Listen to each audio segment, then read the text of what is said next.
Drancy, un appartement F5 avec mes 3 frères, mon père et ma mère. Ma vie confinée se déroule selon un rituel bien installé. Je me réveille vers les coups de 9h-10h. Après le petit déjeuner, je descends avec mes frères m'aérer dans la cour de notre résidence. Un planning a été mis en place pour que les familles de l'immeuble ayant des enfants puissent descendre à tour de rôle dehors, les créneaux étant de un quart d'heure.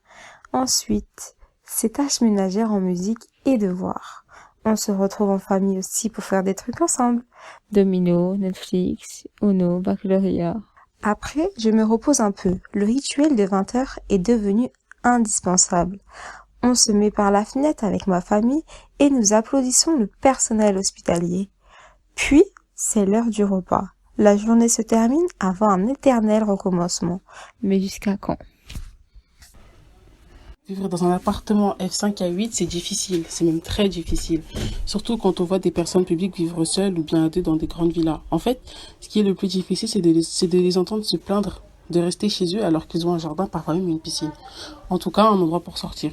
L'avantage que j'ai dans ce cadre, c'est que je suis très entourée. Alors oui, il y a des inconvénients qui vont avec. Ne pas s'entendre avec ses frères et sœurs, ne pas pouvoir changer d'air, passer ses journées à manger et avoir la drôle d'impression d'être coupé du monde. L'avantage, je disais, c'est qu'on apprend à mieux connaître sa famille. On discute vraiment. Ce sont finalement les seules personnes avec qui nous pouvons avoir un contact physique. Et encore, mon père doit rester confiné dans sa chambre car il a peut-être le virus, mais les médecins ne savent pas si c'est l'épidémie ou si c'est à cause des cigarettes qu'il fume sans arrêt. Pouvoir travailler sur soi-même, apprendre de nouvelles choses et reprendre les choses qu'on avait laissées de côté. Tout ça sans le confinement, on ne les aurait même pas calculées. Par exemple, lire. Oui, lire. Je passe mes journées à lire depuis que le confinement a commencé. J'ai redécouvert cette passion-là. Je lis au réveil et le soir avant de m'endormir. À midi, ma mère m'apprend à cuisiner. Cela nous permet d'aussi faire passer le temps, mais aussi de nous rapprocher. J'ai aussi recommencé à écrire, car avec le confinement, l'inspiration a réapparu. Et cela m'aide à me sentir mieux. Prenez soin de vous et de vos proches tout en restant chez vous. Et dès que vous sortez, lavez-vous les mains, s'il vous plaît, c'est très important. Je suis confinée à ce temps dans un appartement au dernier étage de mon immeuble, avec mes frères et sœurs.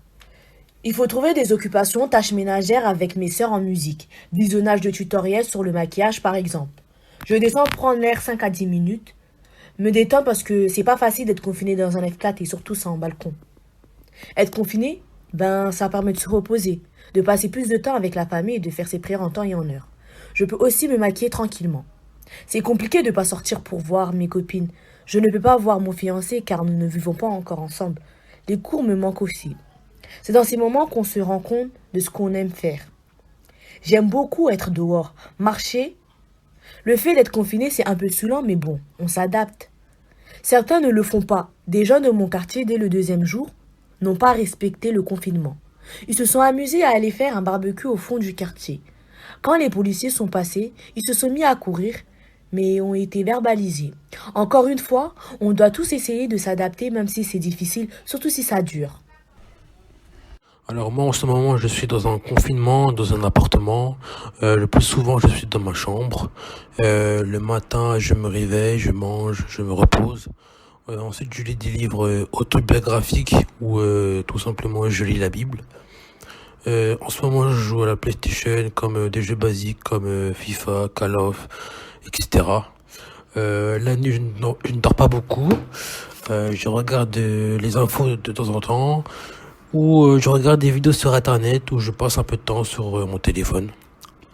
Si je sors dehors, c'est pour jouer au basket seul pendant 1 heure ou 2 grand maximum. Rester enfermé tout le temps à la maison pendant le confinement, c'est pas facile parce que voilà, ça devient lassant. Mais l'avantage, c'est qu'on peut passer du temps en famille, qu'on peut s'occuper des uns et des autres ou faire des choses chez nous qu'on n'a pas l'habitude de faire. Je ne ressens pas de peur ou d'inquiétude, mais voilà, juste beaucoup d'interrogations. Combien de temps va durer cette situation de confinement? À suivre.